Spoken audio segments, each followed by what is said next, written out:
திட்டம் போட்டு செயல்படுத்தப்படுகிற ஒரு திட்டமாக சூழலை உருவாக்குவதற்காக முடிவெடுப்பது என்று வரும்போது காட்சி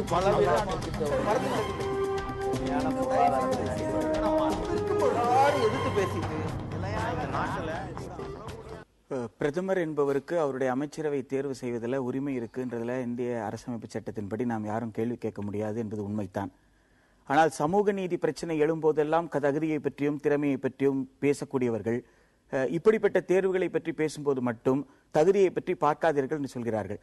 நமக்கு தகுதியை பற்றி கவலையே இல்லை. நீங்க கல்வி தகுதியை சொல்றீங்களா, அவங்களுடைய அறிவு தகுதியை? ரெண்டுமே இங்க கேள்விக்குரிய விஷயம் தான். ஏனென்று கேட்டால் நண்பர் அவர்கள் சொன்னதை போல் அவர் ஒரு நல்ல நிர்வாகியாக கட்சிக்குள் பிரமித்திருக்கலாம். ஆனால் கல்வி சார்ந்த எந்த போராட்டத்தில் அவர் ஈடுபட்டிருக்கிறார், கல்வி சார்ந்த அவர் என்ன கட்டுரை வெளியிட்டிருக்கிறார், கல்வியை பற்றிய 1000 சர்ச்சைகள் கடந்த 10 ஆண்டு காலமாக நிகழ்ந்து கொண்டிருக்கின்றனவே அதை பற்றி அவருடைய பார்வை ஏதாவது எந்த காலகட்டத்திலாவது வெளிப்படுத்தியிருக்கிறார்? இதற்கு முன்னால் கபில் சிபல் வெளிப்படுத்தியிருக்கிறாரா, பல்லம் ராஜ் வெளிப்படுத்தியிருக்கிறாரா, அர்ஜுன் சிங் வெளிப்படுத்தினாரா, முரளி மனோகர் ஜோஷி வெளிப்படுத்தியிருந்தார்? அவர்களிடம் எதிர்பார்க்காத ஒன்று இவரிடம் மட்டும் என்ன எதிர்பார்க்கிறீர்கள்? அதுதான் நான் சொல்ல வருகிறேன். அதாவது முரளி மனோகர் ஜோஷி ஹார்வர்ட் பல்கலைக்கழகத்தில் மட்டும் இல்ல, விபி சிங்குக்கே அமைச்சராக இருந்திருக்கிறார், அப்படிப்பட்ட ஆசிரியராக இருந்திருக்கிறார். மன்னிக்கணும், அப்படிப்பட்டவர் கல்வி அமைச்சராக இருந்த போது கூட 2 கட்டானாக தான் ஒரு கல்வி உரிமை சட்டம் வந்தது. அதனால ஒருத்தர் ஹார்வர்ட் பட்டத்தில் போயிட்டு பேராசிரியராக இருந்ததால் அவர் வந்து விட்டதனால் எல்லாமே மாறிவிட்டது, ஸ்மிருதிக்கு அது இல்லை, எனவே அவர் செய்ய மாட்டார் என்ற விவாதமே கிடையாது.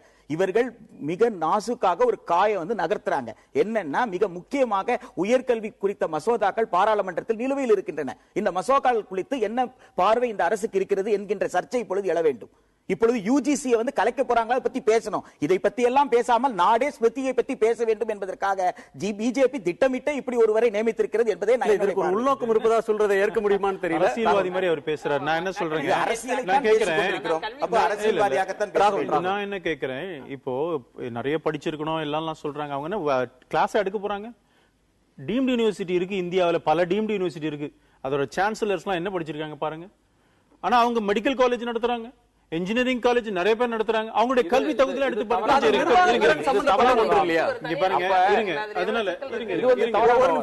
என்ன பேசல பண்ணுங்க. அதனால இவங்களுடைய வாதம், ஒரு சிவில் ஏவியேஷன் மினிஸ்டர்னா பிளேன் ஓட்ட தெரிஞ்சிருக்கணும், ஸ்போர்ட்ஸ் மினிஸ்டர்னா ஸ்போர்ட்ஸ் பர்சனா இருக்கணும்னு பேச ஆரம்பிச்சா இது நிர்வாகம் செய்வது, புரியுதா? அதுல இருக்கிற விஷயங்களை கற்றுக்கொள்வது. 15 செக்ரட்டரி இருக்கிறாங்க. ஒரு கேபினட் மினிஸ்டருக்கு குறைஞ்சபட்சம் 15 செக்ரட்டரிஸ் இருப்பாங்க. அதே மாதிரி பிரைம் மினிஸ்டருக்கு அவ்வளவு செக்ரட்டரி இருக்காங்க. எல்லா விஷயத்தையும் தெரிந்து கொள்ள வேண்டிய காமராஜ் அப்படி பார்த்தா நீங்க சொன்ன முதலமைச்சரே வந்திருக்க முடியாது.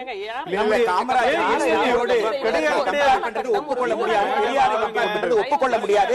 அவர்கள் எல்லாம் களத்தில் இறங்கி மனிதம் சார்ந்த விஷயங்களை ராகுல்,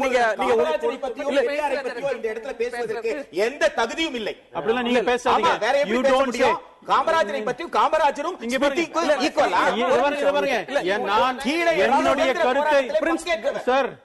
என்னுடைய கருத்தை சொல்வதற்கு எனக்கு முழு சுதந்திரம் உண்டு. நீங்க எனக்கு பர்மிஷன் கொடுக்க வேண்டிய அவசியம் இல்லை. எனக்கு தகுதி இருக்கா இல்ல நீங்க முடிவு பண்ணாதீங்க.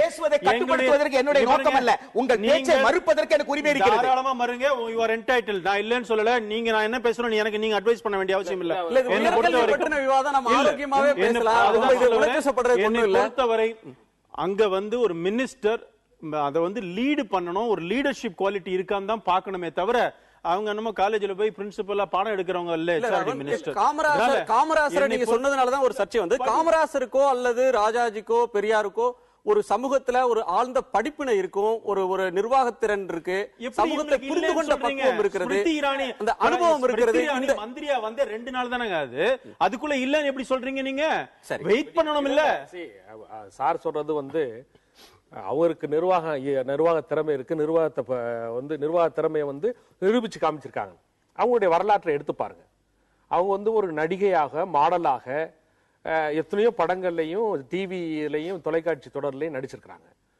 ஈவன் ஒரு கட்டத்தில் மிஸ் பெஜென்ட்ங்கிற அதுல ரன்னர் அப்பா கூட ஆயிருக்கிறாங்க. அவங்க படித்து வந்த வாழ்க்கையே பார்த்தீங்கன்னா தொடக்க காலத்தில் பள்ளியில் படிக்கிறதுக்கு பிறகு ஒரு மெக்டொனால்ட்ல ஒரு வெயிட்ரஸா இருந்து வந்திருக்கிறாங்க. அவங்களுடைய அனுபவம் வேற இடத்துல அனுபவம். ஒரு கலைத்துறைக்கு தலைவராக இருக்கிறார், அமைச்சராக இருக்கிறார் சொன்னால் அவங்க உண்மையிலேயே தகுதியானவர்.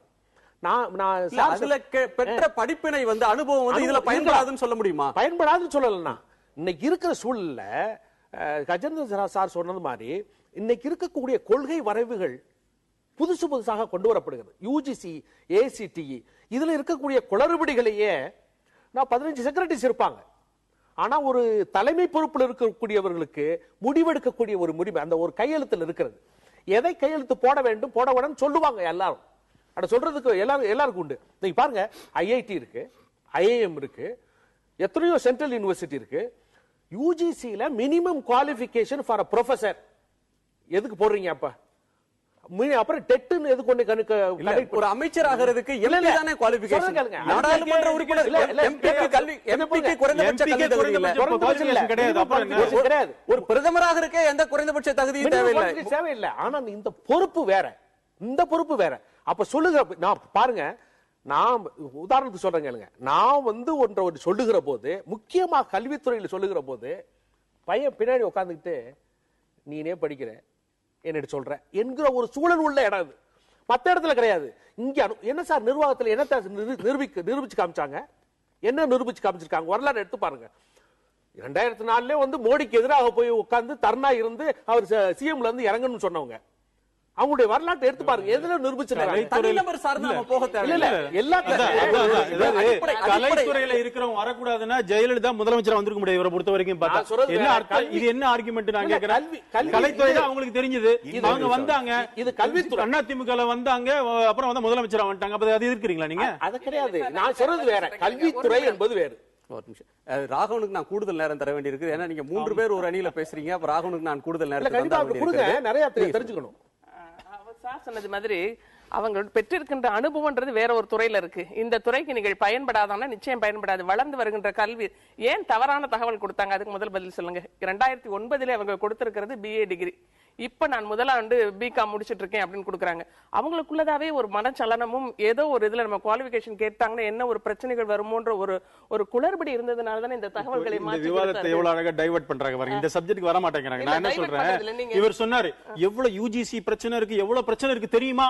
இந்த பிரச்சனை எல்லாம் வந்து யார் காரணம்? கபில் சிபல் என்ற படித்தவர் மத்திய அமைச்சரா இருந்தார். நீங்க சொல்ற அத்தனை குவாலிஃபிகேஷன் இருந்தவர் மத்திய அமைச்சரா இருந்தார் 10 ஆண்டு காலம் யூபிஏ கவர்மெண்ட். அப்ப குழப்பம் இருந்தது. இப்ப இந்த அம்மா வந்து பண்ணாங்களா அந்த குழப்பத்தை? தீர்க்க வேண்டிய பிரச்சனைகள் அதிகமா இருக்கு. நான் இந்த பிரச்சனையை உருவாக்கியது யார்? பிரச்சனை இல்லையே. 12ஆம் கிளாஸ் படிச்ச ஸ்மிருதி இரானி இல்லையே சார். இந்த இருக்கிற பிரச்சனைக்கு பிஜேபியோ திரு நரேந்திர மோடியோ எதிர்பார்ப்பது அப்படித்தான். நீங்க ஹோல் மந்த், ஒரு மாதத்தினுடைய தேர்தல் பிரச்சாரத்தில் பேசிய விவரங்களை எடுத்து பாருங்கள். கல்வித்துறையில் நாங்கள் வந்தால் இதை செய்வோம் என்று அவர்கள் எதை அறிக்கையில் எழுதி வச்சிருக்காங்களோ அதை பத்தி பேசல. பேசியிருந்தா மக்கள் ஓட்டே போட்டிருக்க மாட்டாங்க. ஏன்னா அவங்க 6 உயர்கல்வி மசோதாக்கள் தொங்கிக்கிட்டு இருக்கு. அந்த 6 உயர்கல்வி மசோதாக்கள் பாராளுமன்றத்தில் நிறைவேறுமையானால் இன்றைக்கு சாதாரண ஒடுக்கப்பட்ட சமூகத்தை சார்ந்தவர்கள் யாருமே உயர்கல்விக்கு போக முடியாது. அது மட்டுமல்லாமல் யூஜிசி போன்ற அமைப்புகளை கலைத்து விடுவது என்பதற்கான ஒரு மசோதா அங்க பெண்டிங் இருக்கு. இவங்க என்ன சொல்லிருக்காங்க? யூஜிசியை கலைச்சிட்டு நாங்க ஹையர் எஜுகேஷன் கமிஷன் கொண்டு வருவோம் தேர்தல் அறிக்கையில சொல்லிருக்காங்க. அப்போ ஒரு மிகப்பெரிய ஆபத்து இன்னைக்கு வந்து யூனிவர்சிட்டி கிராண்ட்ஸ் கமிஷன் மூலமாக பல ரிசர்ச்சுக்கு கிடைச்சிட்டு இருக்கக்கூடிய பணங்கள்லாம் என்ன ஆகும்? ஒரு சாதாரண SC ST இனிமேல உயர்கல்விக்கு போக முடியுமா என்கின்ற ஆபத்தை பத்தி எல்லாம் இந்த நாடு பேசாமல் எல்லோரும் ஸ்மிருதியை பற்றி பேச வேண்டும் என்று திரு நரேந்திர மோடியும் பிஜேபி நினைக்கிறது. அதற்கு நாம் இரையாகி கொண்டிருக்கிறோமோ? அரசியல்வாதி மாதிரி பேசினார்னா அதுக்கு பதில் சொல்லணும். அரசியல்வாதி மாதிரியே நீங்களும் பதில் சொல்லுங்க. அரசியல்வாதிங்க, நான் பொலிட்டிஷியன், நான் பேசுறேன். அரசியல் நீங்க வந்து என்பது அரசியல் தான். கல்வியை கொடுக்க கூடாது என்பது ஒரு அரசியல். கல்வியை கொடு என்பது ஒரு அரசியல். நீங்க வந்து அரசியல் தான். இப்பொழுது பதில் சொல்லணுமே தவிர நான் அரசியல்வாதியா கல்வியாளர் விவாதம் பண்ணல. You cannot question the prerogative of the prime minister. நான் prerogative question பண்ணல. நான் என்ன சொல்றேன், ஒரு படித்தவர் தான் HRD மினிஸ்டரா இருக்கணுமா என்பதான் நீங்க முதல்ல கேட்ட. இவரா வந்து ஒரு கற்பனை வளத்தை வைத்துக் கொண்டு உங்களுடைய கற்பனை வளத்தை பாராட்டுறேன். உங்களுக்கு நிறைய கற்பனை இருக்குது. நரேந்திர மோடிக்கு அதிக கற்பனை வளம் இருக்கிறது. அதாவது கற்பனை வளத்தை பத்தி இப்ப பேசுறேன். நாட்டிற்கு முன்னாடி இருக்கக்கூடிய கல்வி சம்பந்தமான உயர்கல்வி மசோதாவை பத்தி பிரச்சனையை பத்தி பேசணும். நீங்க பிஜேபியோட மேனிஃபெஸ்டோ படிக்கலன்னு சொல்லுங்க. நீங்க வந்து முதல்ல வந்த பொழுது நீங்க பேசுங்க. நான் சொல்றேன் ஹையர் எஜுகேஷன்ல யுஜிசிக்கு பதிலா ஹையர் எஜுகேஷன் கமிஷன். ஒரு கல்வியாளர் அப்படி பேசக்கூடாது. குறை சொல்லாதீங்க. நான் சொல்றேன், ஒரு நிமிஷம் நீங்க சொல்லுங்க. ஸ்மிருதி இரானி என்ற ஒரு பாராளுமன்ற உறுப்பினர், அந்த அம்மா பார்லிமெண்ட் உறுப்பினர் வர்றதுக்கு அந்த அம்மா இல்ல யார் வர்றதுக்கும் குவாலிஃபிகேஷனே கிடையாது. படிச்சவன் படிக்காதவன் கிடையாது.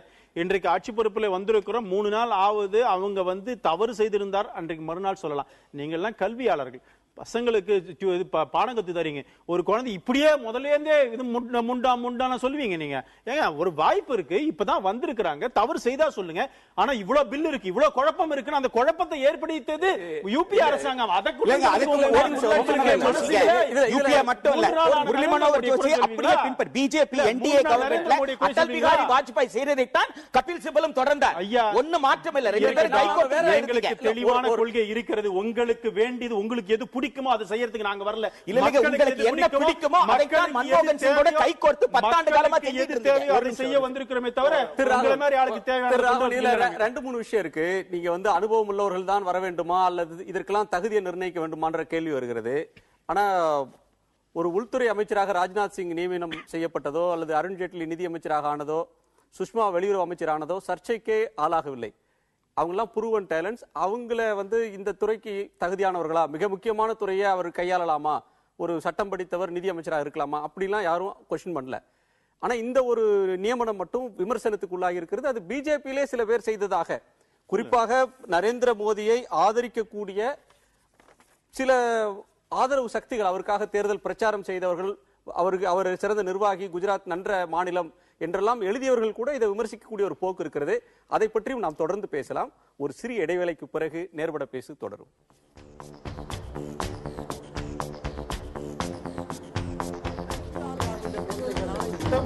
செயல்படுத்தப்படுகிற ஒரு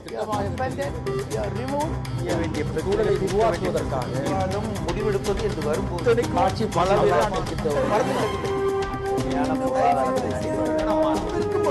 எதிர்த்து பேசிட்டு மக்கள் தங்களுடைய பங்களிப்பை அளிக்க வேண்டும்.